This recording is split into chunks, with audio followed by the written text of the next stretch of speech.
शंकराचार्य जी ने अपने भाष्य में लिखा है, प्रणव या ओंकार सहित 7 व्याहृति रूप सिर से संपन्न गायत्री को समस्त वेदों का सार कहा जाता है। महात्मा राजा थे, वे ईश्वर परायण थे, ईश्वर भक्त थे और उनकी प्रजा भी धार्मिक और ईश्वर भक्त थी। तो जब विपत्ति को यह मालूम पड़ा कि हमें उस राजा के महल पर जाना है और उनका ओम परमात्मने नमः। विद्या अमृत मश्नुते, जो विद्या और अविद्या इन दोनों को एक साथ जानता है अर्थात सही अनुष्ठान करता है, वह अविद्या से मृत्यु को पार करके विद्या से अमृत तत्व देवात्म भाव देवत्व प्राप्त कर लेता है। यहाँ अविद्या का अर्थ है वैदिक काम कर्म ज्ञान। इसके द्वारा पाश्विक काम कर्म ज्ञान अर्थात मृत्यु को जीतना चाहिए। यही है अविद्या से मृत्यु को पार करना। वैदिक कर्म कांड से जीवन में उपासना आ जाती है और उपासना से अमृत तत्व की प्राप्ति हो जाती है। यह उपासना ही विद्या है। मुंडक में विद्या का अर्थ है ब्रह्म साक्षात्कार और यहाँ विद्या का अर्थ हिरण गर्भोपासना। विद्यां च विद्यां च यत् द्वेदो भयं सह अविद्या मृत्युम तीर्थवा विद्या अमृत मश्नुते। ये ईशावास्योपनिषद में लिखा हुआ है, विद्या अमृत मश्नुते। यह वेदवाणी है, उपनिषद वाणी है और इसका सुंदर अर्थ यही है। हम वेद के वाक्यों को एक सूत्र के रूप में अगर रखें तो कितना रहस्यमय अर्थ है इसका। विद्या का अर्थ होता है ईश्वर साक्षात्कार या ब्रह्म साक्षात्कार। जो विद्या और अविद्या इन दोनों को एक साथ जानता है, जो ब्रह्म को जानता है। और अविद्या का मतलब क्या होता है? वैदिक काम कर्म ज्ञान। वैदिक काम कर्म ज्ञान के द्वारा ही हम ईश्वर की साधना करते हैं और इसके द्वारा पाश्विक काम कर्म ज्ञान, पाश्विक मतलब बंधन, बंधन कर्म ज्ञान को हम जीतते हैं। जो बंधन डालता है वही मृत्यु है, क्योंकि यदि शरीर मिलेगा तो उसकी मृत्यु आवश्यक है, इसलिए इसको जीतने को कहा है। यहाँ विद्या का मतलब है मृत्यु को पार करना। और जो वैदिक कर्म कांड से जीवन में उपासना आ जाती है और उपासना से अमृत तत्व की प्राप्ति हो जाती है और यह उपासना ही विद्या है, अर्थात आत्म साक्षात्कार ही विद्या है। और वैदिक काम कर्म जिससे हमें ईश्वर की प्राप्ति होती है और हमें मृत्यु से छुटकारा मिलता है, वही अविद्या है। अतः यही इसका अर्थ यही हुआ कि जो विद्या और अविद्या इन दोनों को एक साथ जानता है, अर्थात उसे क्या प्राप्त करना है उसे भी मालूम है और कैसे प्राप्त करना है उसे भी मालूम है। जो सही तरीका जानता है वही अविद्या से मृत्यु को पार करके, अविद्या से मृत्यु को पार करके, यहाँ अविद्या का अर्थ बताए हैं वैदिक काम कर्म ज्ञान, और उसी से हमें उपासना आ जाती है और हम ईश्वर को प्राप्त कर लेते हैं, अर्थात मृत्यु को पार कर लेते हैं और देवात्म भाव और देवत्व प्राप्त कर लेते हैं। तो यहाँ कितना सुंदर यहाँ अर्थ बताया गया है, विद्यामृत मश्नुते। संसार में प्रत्येक जीव का लक्ष्य सुख प्राप्ति और दुख की निवृत्ति ही देखा जाता है। चाहे कोई भी हो, देवता, दानव, मानव, यक्ष, गंधर्व, किन्नर, जितने भी हैं, सभी यही चाहते हैं कि मैं सुख में रहूं। अनेकों कर्म करते हैं अपने को सुखी बनाने के लिए। संसार में दिन रात पचते रहते हैं कि हमें सुख होगा, यह वस्तु हम इकट्ठी कर लेंगे तो हमको सुख मिलेगा, वह वस्तु इकट्ठी कर लेंगे तो हमको सुख मिलेगा। इसी में दिन रात मग्न रहते हैं। कोई ईश्वर साधना में मग्न रहता है कि हम मुक्त हो जाएंगे तो सुखी हो जाएंगे, हम मृत्यु को जीत लेंगे तो सुखी हो जाएंगे। और कोई तुच्छ शारीरिक भोग में ही लिप्त रहता है, उस भोग को प्राप्त करने के लिए ही दिन रात अपने को खपा देता है। किंतु उन कर्मों से भी प्राप्त होने वाले सुख स्थायी नहीं होते हैं, और उनमें भी दुख की मात्रा संलग्न होने से अंतर में वे निरंतर सुख तथा सर्वथा दुख निवृत्ति के साथ संजोए रहते हैं। इतना करने पर भी जो सुख मिलता है वह भी समाप्त हो जाता है, फिर दुख में आ जाते हैं। वस्तुतः दुख का सर्वथा नाश और नित्य महान अनवरत भूमा सुख की प्राप्ति कैसे होती है, इसका ज्ञान तात्विक निर्णय जीव की काम आदि दोष दूषित बुद्धि कभी नहीं कर पाती। हमें स्थायी रूप से सुख मिले जो कभी नष्ट ही न हो, इसका तात्विक निर्णय और ज्ञान जीव से संभव नहीं होता है, क्योंकि वह दिन रात अपने अनेकों काम आदि दोषों से संलिप्त रहता है। एकमात्र नित्य ज्ञान के अखंड दीप वेदों से ही इसका ज्ञान, इसका निर्णय हो पाता है। और वेदों में भी तो अनेकों प्रकार की साधना के विषय में बातें कही गई हैं, और द्विजाति के लिए नित्य सुख की प्राप्ति और सर्वथा दुख निवृत्ति रूपी मोक्ष का हेतु जो बताया गया है वह गायत्री साधना को ही बताया गया है। गायत्री साधना अर्थात यह एक छंद है।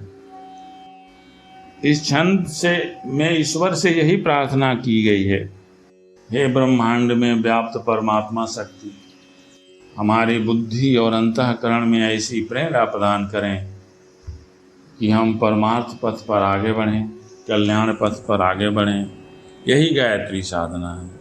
लेकिन यह अंतःकरण से उठना चाहिए, और अंतःकरण से जब कोई वस्तु उठती है तो वही सच्चा मंत्र हो उच्चारण करती है, और वही सच्चा मंत्र वेदता भी होता है। वैदिक गायत्री मंत्र का एक विशेष अर्थ यह है कि वह मानसिक क्षेत्र पर प्रभाव डालता और सद्बुद्धि उत्पन्न करता है। कोई भी मंत्र या कोई भी वाक्य तभी तक सफल हो सकता है जब उसका असर हमारी मानसिकता पर पड़े।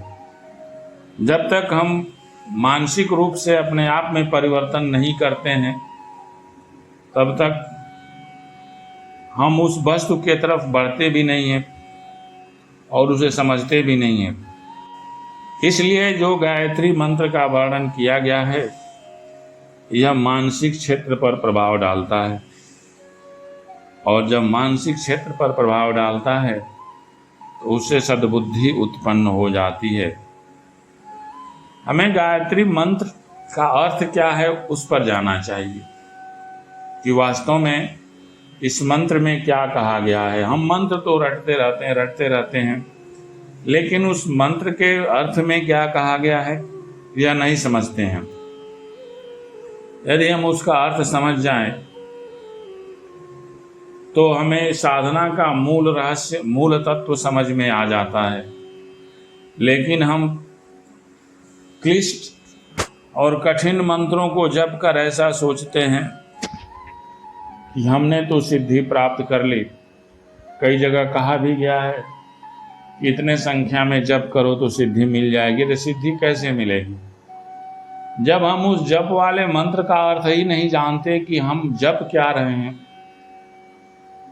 किसका जप कर रहे हैं, तो कैसे हमको सिद्धि मिल सकती है। हम किसको सिद्ध करते हैं। मंत्र तो किसी देवता को सिद्ध करता है, मंत्र तो ईश्वर को सिद्ध करता है। तो पहले हमको यह तो मालूम पड़े कि हम सिद्धि किसकी करना चाहते हैं। तो मंत्र में जो लिखा रहता है पहले उसका अर्थ समझ लेते हैं। शास्त्रों में लिखा है कि देवता पशु पालक की तरह दंड लेकर किसकी रक्षा के लिए पीछे नहीं चलते, वरन जिसकी रक्षा करनी होती है उसे सद्बुद्धि दे देते हैं। ये कितनी सुंदर बात बताई गई है कि देवता हमेशा किसी की रक्षा करने के लिए हाथ में तलवार या अन्य शस्त्र लेकर के पीछे पीछे नहीं चलते हैं।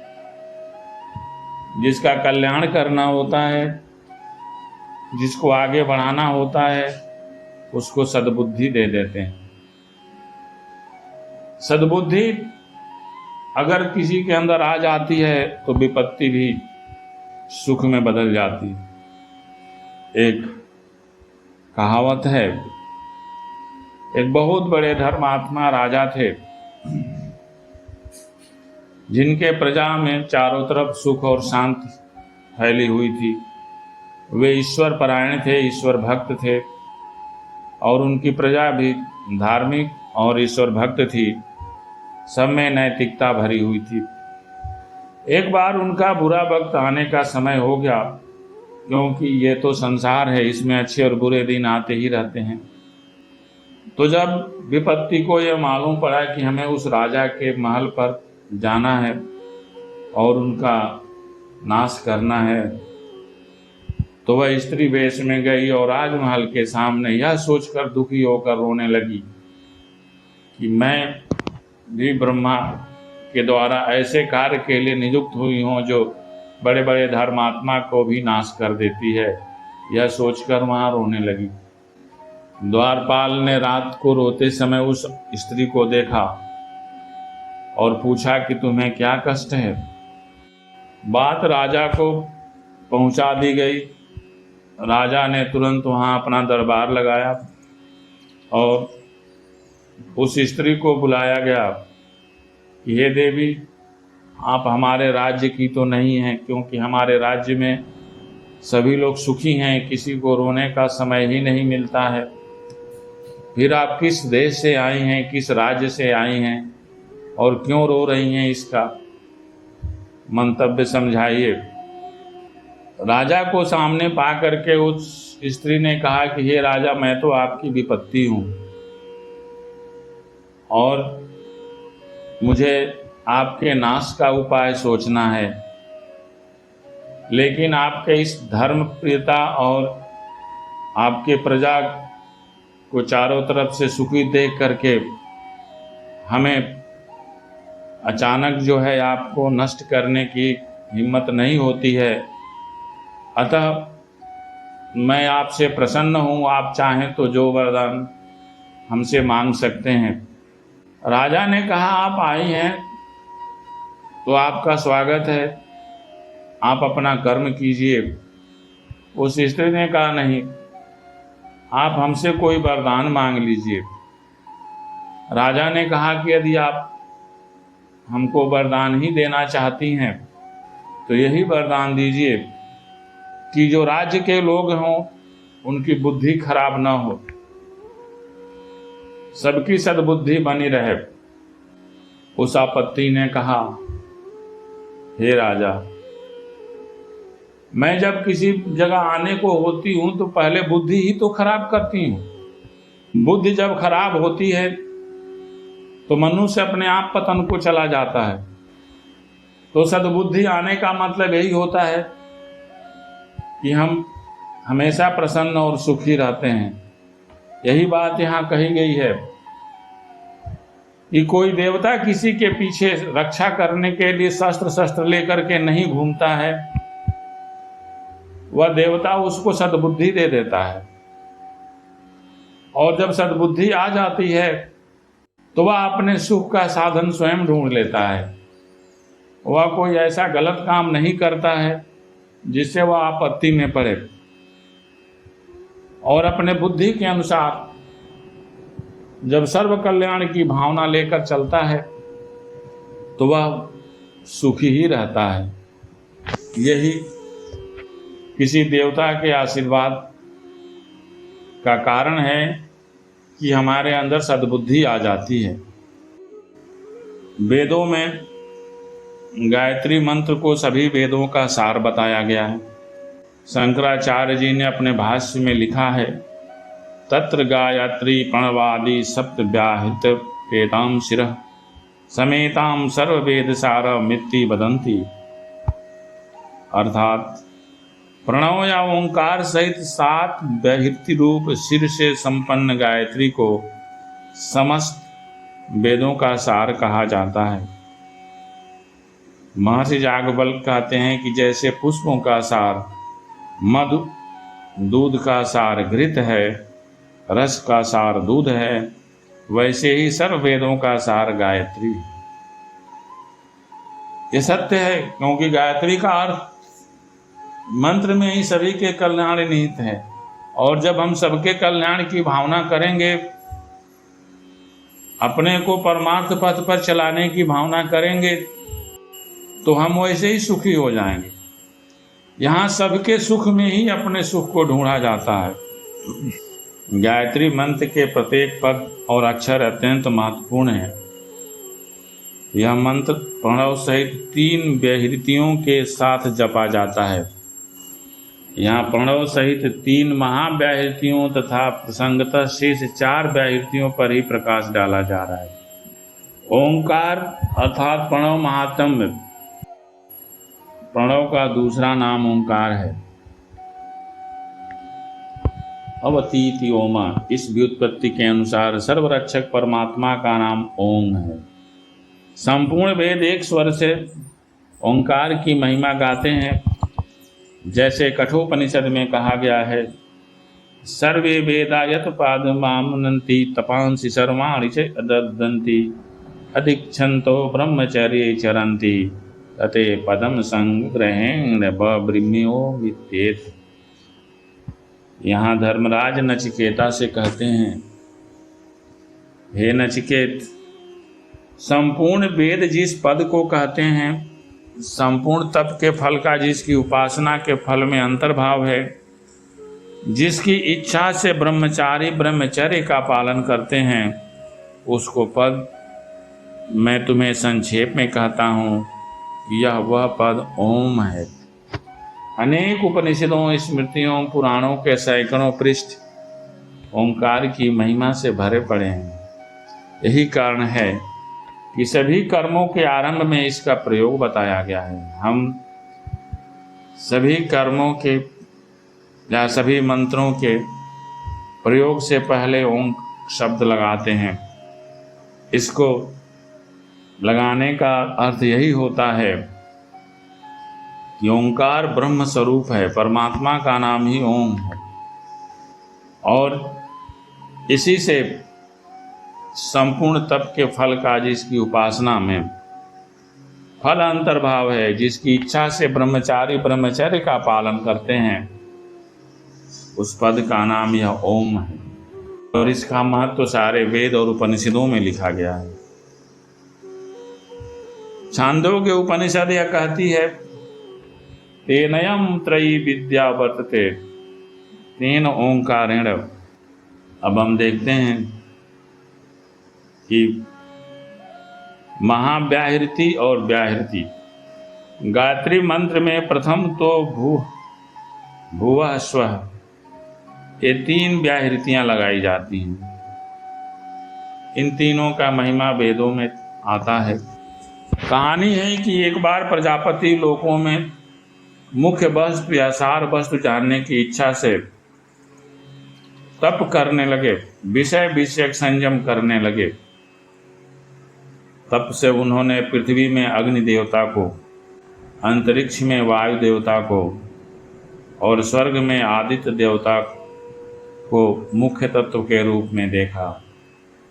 न तप देवता विषयक संयम करने पर अग्नि में ऋग्वेद को, वायु में यजुर्वेद को और आदित्य में सामवेद को सार देखा।